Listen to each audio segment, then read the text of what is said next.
Okay, so ready to dive in? Today, we're going to tackle something. I'm pretty sure everyone listening has dealt with this at some point, right? Absolutely. It doesn't matter if you're like, buried in textbooks for some big exam or trying to finally learn that new skill for work or even just, like diving deep into something that just really fascinates you. Yeah, It's how to make studying well less of a pain, right. less of a chore. Actually, I'm going to be honest, how to make it not suck. Yeah, Because we've all had that feeling yeah. where you're just like, my focus is gone and my brain feels like it's stuffed with cotton. Wh- We've all been there. Oh, yeah, for sure. So our mission today is to give you guys some tools, some really surprisingly good strategies that can actually shift your study sessions from, oh, gotta do this, to, this might actually hold my interest. Right. That feeling of just mental resistance when it's time to hit the books, it's like almost universal, right? And what's really interesting is to kind of dig into the why. Right. Why does studying feel so tedious? Yeah. And our sources for this deep dive point to a few key reasons behind that study boredom that we all experience. Okay, so let's unpack the why, right? Like what makes it feel like you're pushing a boulder uphill? Exactly. From what we've been looking at, a big one is that you're just not that into the subject, right? Yeah, that's a big one. If it doesn't grab you, it's just going to feel like work. Yeah, for sure. And when your inherent interest in a topic is low, your brain's just not naturally primed for engagement. Right. It's not always just about the subject itself, though. Yeah. Think about the process of studying. Yeah. It often involves a lot of repetition, like reviewing notes, you're drilling those flashcards. Yeah. This repeated exposure to the same material can really quickly lead to a feeling of monotony, Right. even if the topic underneath all that could be engaging. That makes a ton of sense, actually. Yep. Yeah. It's like any task that you just do over and over again. Eventually, your mind's like, nope, I'm out. Oh, yeah. Yeah. The sources also talked a lot about the impact of getting distracted Oh, yeah, for sure. or just being tired. Right. If your phone is buzzing every 5 seconds or you're trying to like cram stuff in after an already crazy day, Yes. it's just a recipe for disaster, honestly. It's true. Your mental energy, those cognitive resources you need for learning, they're just depleted. They are completely gone. Yeah. And speaking of gone, one of the sources highlighted this, and I thought it was really interesting. A lack of a clear goal. Like you're putting in all this time, but you're not even sure why or what you're hoping to get out of it. Exactly. It makes it feel so pointless. It's like setting off on a journey without a destination in mind. Yeah. You're just wandering aimlessly. Yes. You're just kind of floating around in the void of knowledge. Yeah. Okay, so we've got these root causes: lack of initial interest, the repetition, distractions, fatigue, no clear goals. Right. That's step one, right? Understanding that. Yeah, absolutely. That's the crucial first step for you. So once you've got a handle on what's actually contributing to your study slump, Right. you can actually start to do something about it. Exactly. Which brings us to, I think, the most helpful part of all of this. Yes. How do we actually make studying more engaging? All right, so this is where we shift gears into practical strategies, and this is where you can really take control of your study experience. Our sources are just jam-packed with actionable ideas here. Yeah, it's really cool. Let's start with gamification. It's fascinating. We can tap into that natural enjoyment we have of like games and rewards Yeah. to make studying more, well, appealing. Right. And I think this one's so clever, right? Think about it. You've got apps like Quizlet, Kahoots, and Anki. They're basically turning your study material into interactive games. Exactly. Yeah. It's a far cry from just staring at a page of text. Exactly. And it doesn't have to be limited to just apps, right? Yeah. You can even make your own point system. Like maybe if you finish a whole section, you get to take a break. Or if you ace a practice quiz, you get some reward. Exactly. Right. That self-directed reward, it can be really motivating, surprisingly. Right. And then there's the idea of like friendly competition. Yeah. Challenge some friends to a quick quiz on the material. Yeah. It can tap into that competitive drive and make it more dynamic and more of a shared activity. Totally. So now, if you're maybe looking for some stuff that doesn't use technology quite as much, Right. there's also a whole bunch of active learning techniques. Yes. And this is where you're really shifting from just passively reading to actually interacting with the stuff you're trying to learn. Right. You're doing something. Yeah, you're doing something. One technique that really stuck out to me was just trying to teach what you've learned to somebody else, Oh, yeah. right? Could be a friend, family member. Right. Even just talking it out loud to yourself. Yeah, yeah. That's kind of the idea behind the Feynman technique that the sources talk about. Exactly. So if you try to explain a really complex idea in simple language, Yeah. like you'd use every day, That's right. it shows you really quickly if you have any gaps in your understanding. Yeah. It forces you to really process it, not just memorize it. Yeah, and it gets you away from those endless pages of just straight notes. Right. Like the sources were suggesting, try exploring, mind maps, doodling, creating diagrams. Yeah. It gives you a different way to, organize the information, and the act of making it can really help solidify that stuff in your memory. Yeah. It engages different parts of your brain. Totally. It makes it more memorable for you. Yes, and then we have, and this is often overlooked, I think, but the impact of where you're actually studying. Your environment. Yeah. Your study environment. Yeah. That can significantly affect your focus and how engaged you are. Oh, it's huge. Yeah. I know for me personally, I can't just study in the same place all the time. Right. Sometimes, even just going to a different room Yeah. or, getting out of the house can make such a big difference. Makes sense. The sources, they suggest trying different locations, Mm-hmm. maybe a cafe, the library, if it's nice out, maybe even go outside. Yeah. Just mixing up your surroundings. Yeah, just making things feel a little bit new. It can make things feel fresh. It can. It can. It's not just about the place itself either. Well, not at all. What you're hearing and seeing and smelling, that stuff plays a role too. Right. Background music. Some people really love lo-fi beats or instrumental music. Oh, yeah. That can help some folks focus. Right. Because it just gives them that consistent sound. Not consistent. That's not distracting. Yeah. Not distracting at all.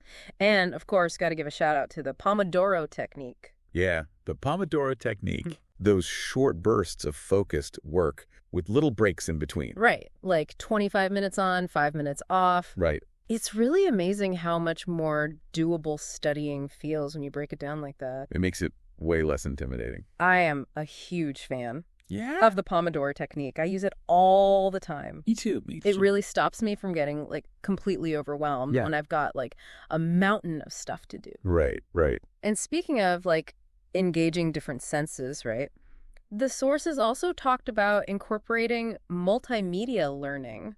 Oh, yes. And this opens up so many possibilities, right? It does. It's not just about the textbook anymore. It's not just about the textbook anymore. It's not just about the textbook, no. You can watch a YouTube tutorial that explains the same thing in a different way. Exactly. Or listen to a TED Talk that gives you the bigger picture. Yeah.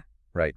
Educational podcasts. Oh, yes. Like this one. Like the one we're doing right now. Can be great. Right. Especially when you're out and about or doing other stuff. Especially on the go. And for those of you out there who are really good at learning by listening, audiobooks, text-to-speech tools, those can be incredibly helpful. Hugely helpful, right? You can learn while you're working out, doing chores around the house, really anything. Oh, yeah. And then for subjects like science and math, right? Right.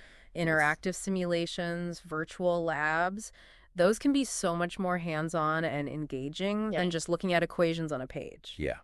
That active participation can really bridge the gap. Yeah. Between, abstract concepts and really understanding it, making it much more memorable for you. Totally.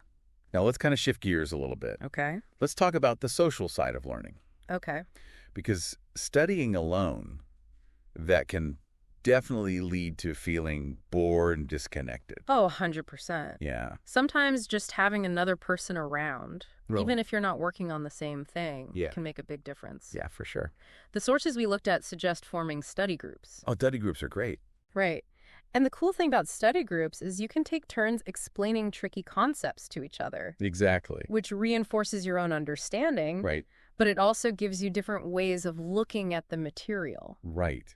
That interaction, peer-to-peer, can be so valuable for really making sure you understand something. Yeah, and even if study groups aren't your thing, even just having a study buddy can be a huge help. Oh, yeah, it's all about the accountability. Accountability, motivation. And the motivation. Knowing that someone else is also going through it. Yeah.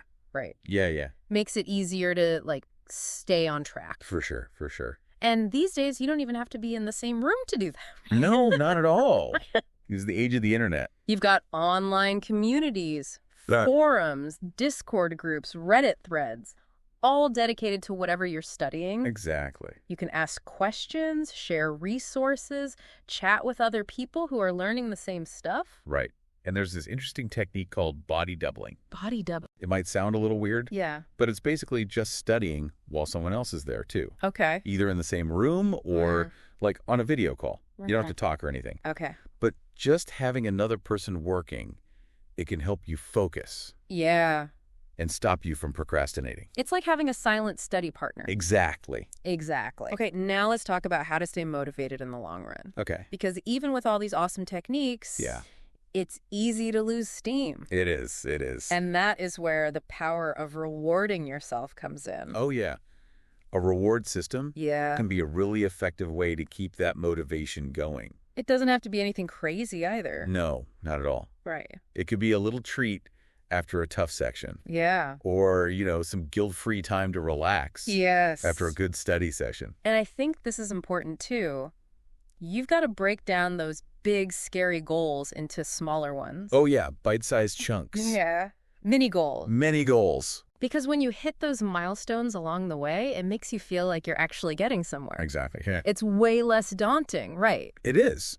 to do a bunch of small things than one giant thing. Yeah, for sure. And tracking your progress can also be helpful, whether it's just a checklist or a study journal. Yeah, having a visual representation of how far you've come, Yes. that can be so motivating. It can really keep you going.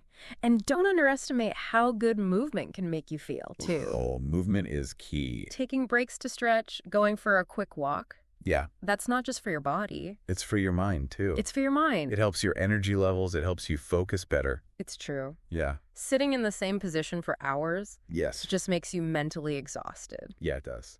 Okay, so we've covered a ton of ground today. We have. We talked about why studying can feel so boring Right. and gave you a whole bunch of strategies to make learning more engaging. Now you've got to take all this and create a routine that works for you. Yeah, a personalized routine. Yeah, you don't have to use every single tip we mentioned, No. but you can experiment and figure out what clicks with your learning style. Exactly. What kind of study environment gets you going? Right. Is it a busy coffee shop, Right. a super quiet library, Yeah. or just the comfort of your own home? Right, or your couch. Your couch. Yeah. What study methods do you find the most interesting? Yeah, think about it. Do you like videos and visuals? Do Yeah. you like making flashcards? Right. Do you learn best by teaching other people? Right. Choose the techniques that keep you involved and interested. The ones that speak to you. And remember what we talked about.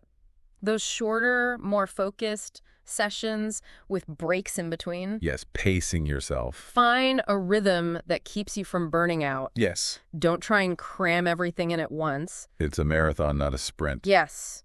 And make sure to build in those rewards and social connections. Whether it's treating yourself when you hit a milestone Yeah. or connecting with other people who are learning, Right. those things can really boost your motivation and make the whole process way more fun. For sure. And maybe most importantly, don't be afraid to switch things up. Yeah. If something's getting stale or just isn't working, try something else. Exactly. Yeah. Keep it fresh. Yeah. Variety is key to beating boredom. Variety is the spice of life, as they say. So to sum up our deep dive today, Yes. studying doesn't have to be a drag. No, it doesn't. Right. You can understand why you get bored while studying. Right. And then use engaging strategies like gamification, active learning, social connection, rewarding yourself. All of those things. You can totally transform your study sessions. You can. Make them way more effective. Right. And dare I say it, Say it. Enjoy. enjoyable. Enjoyable. Yeah. Here's a final thought for you.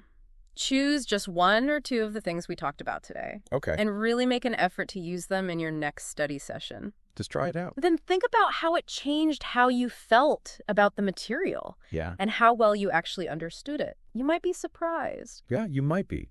It's all about finding what works for you. Exactly. Ultimately, having a positive attitude towards learning and nurturing that human curiosity we all have, that's key. Yeah. Keep exploring, keep trying new things, and keep diving deep into what interests you. Great advice.